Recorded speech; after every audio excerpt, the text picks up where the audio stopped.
Vous avez été contrôlé, puis amené au commissariat où un OQTF vous a été notifié. Pour un OQTF sans délai, vous avez 48 heures pour la contester. Si vous ne parvenez pas à avoir un avocat ou une structure pour vous aider à rédiger votre requête, il faut prendre les mesures pour préserver votre délai. Vous rédigerez un courrier que vous signerez dans lequel vous demandez l'annulation de la décision et vous joindrez d'ailleurs une copie de l'OQTF à votre courrier. Il y a 3 manières de saisir le tribunal, surtout pas par courrier.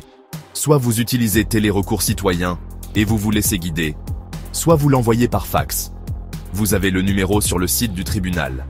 Ou enfin, vous vous rendez au tribunal. Si c'est ouvert, vous allez faire enregistrer votre requête au greffe.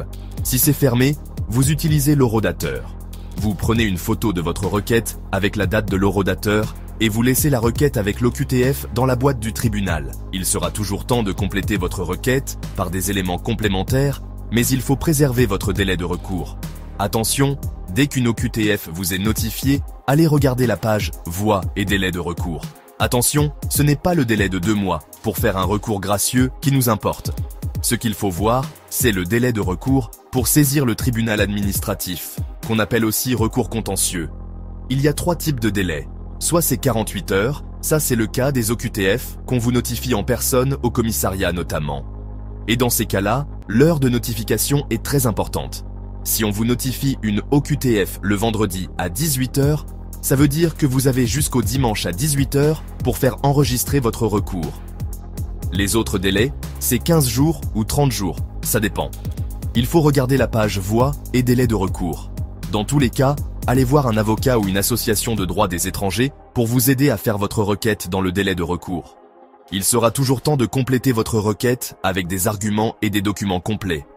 Autre fausse remarque, j'ai rencontré beaucoup de personnes persuadées qu'une OQTF durerait 1 an. C'est totalement faux. Une OQTF ne disparaît jamais à moins qu'elle n'ait été annulée par le juge administratif ou qu'un titre de séjour vous ait été délivré. En fait, ce délai d'1 an, ce n'est pas la validité de l'OQTF, mais c'est le caractère exécutoire. Ça veut simplement dire qu'après 1 an, on ne peut plus vous mettre en rétention en vue de votre expulsion sur la base de cette OQTF. Remarquez, rien n'empêche la préfecture de prendre une nouvelle OQTF pour justifier son placement en rétention. Quoi qu'il en soit, il faut s'enlever de l'idée de la tête qu'au bout d'1 an, on reviendrait comme c'était avant et qu'on pourrait faire une demande de titre de séjour à nouveau. Si votre situation n'a pas radicalement changé par rapport à votre précédente demande, la préfecture pourra refuser d'examiner votre situation à nouveau, même si l'OQTF d'avant date de plus d'1 an.